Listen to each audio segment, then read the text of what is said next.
Tärkeimpiä pointteja annoskuvia ottaessa omasta mielestäni on valaistus ehdottomasti.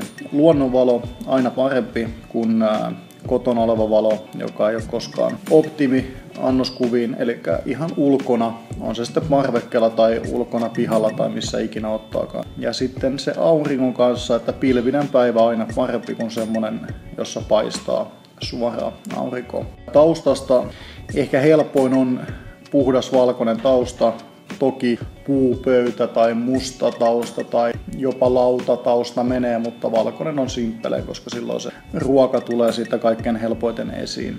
Sitten kun kuvataan itsessään se kuvakulma, aina itse otan suoraan ylhäältä päin syystä, että se on yleensä kaikkein selkein sekä marjojen suhteen kaikkein helpoin tapa ottaa kuvia. Sivulta päin ja 15 kuvat on aina hieman haastavampia. Ylhäältä päin tulee selkeämpi.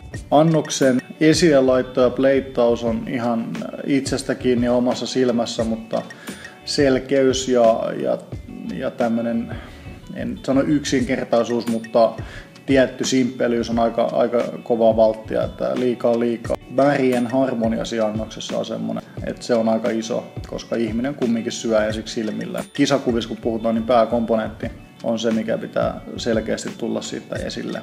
Että se täytyy sitten ei saa peittää tai se ei saa olla mitenkään liian pienessä roolissa, vaan pääkomponentti on pääkomponentti aina. Ei oikeastaan muuta, se on enemmän sit omasta fiiliksestä ja omasta silmästä, että ei se sen kummempaa, että jos tämmönen apina osaa ottaa ruokakuviin, niin kyllä kaikki muutkin osaa niitä ottaa.